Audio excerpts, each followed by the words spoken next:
Hi folks, this is Gorebagg at gorebagg.com and Gorebagg TV. And this lesson we're going to talk about how do I clean my plastic recorder. I don't want you to even think about cleaning your wood recorder because I am not prepared to tell you how to clean your wood recorder because frankly I don't want the liability of telling you how to clean a wood recorder. I want you to go to the manufacturer of the wood recorder and say, look, I spent $3,200 on this recorder. Please send instructions on how I'm to clean it. And they'll say back, don't clean this thing. Send it in for cleaning, please. The most you'll do is bore the thing. We use an oil in the bore. And that's tricky.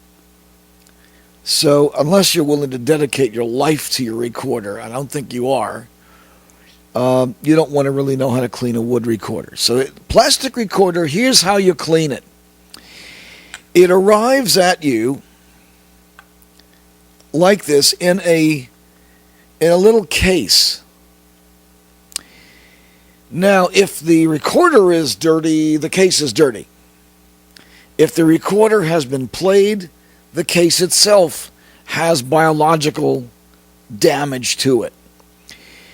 One of the reasons I want you to let me buy a recorder for you is to make absolutely certain that these recorders arrive at you unplayed. You walk into a music store and you buy one of these things. You cannot depend on, all right, let's say that there's 3 people who operate that music store. And one of them lets somebody play it. And by the way, it's very typical for people to want to try a recorder out before they buy it. And most music stores agree with that position and say, of course you should try it first. Take a half dozen recorders into our listening room and try them out. And whichever ones you don't want, we'll restock. We'll put them back in stock. Well, no, folks. That's not how to do it. You get a recorder that's unplayed. We're going into swine flu season here, guys.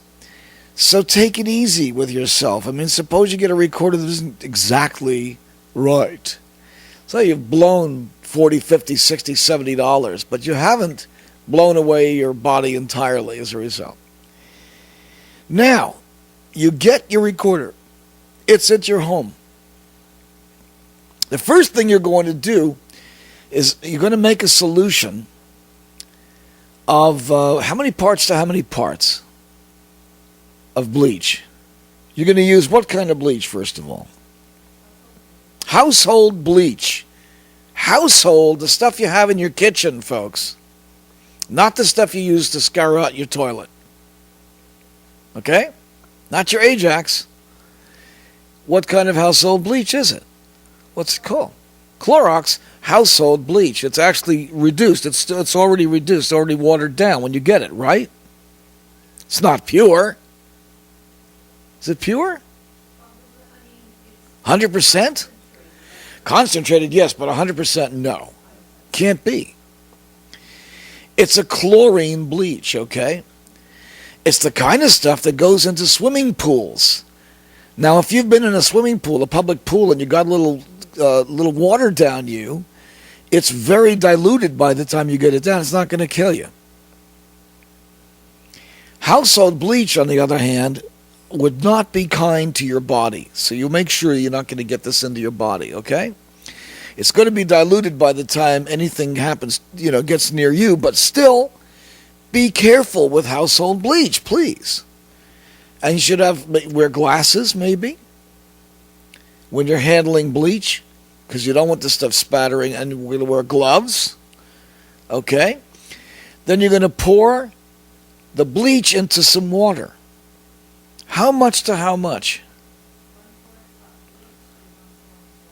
1/4 cup of bleach, household bleach, to 1 quart of water.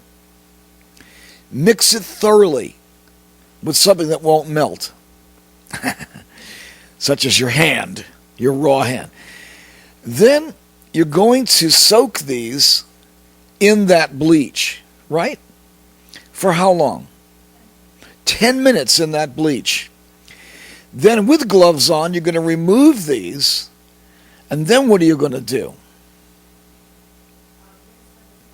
You're going to rinse them with vinegar, which actually detoxes the bleach. It actually is like a stop bath or a hypo clear in a dark room. It's basically what it is.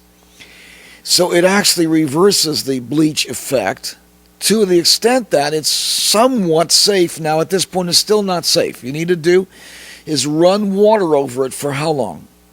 What, go ahead?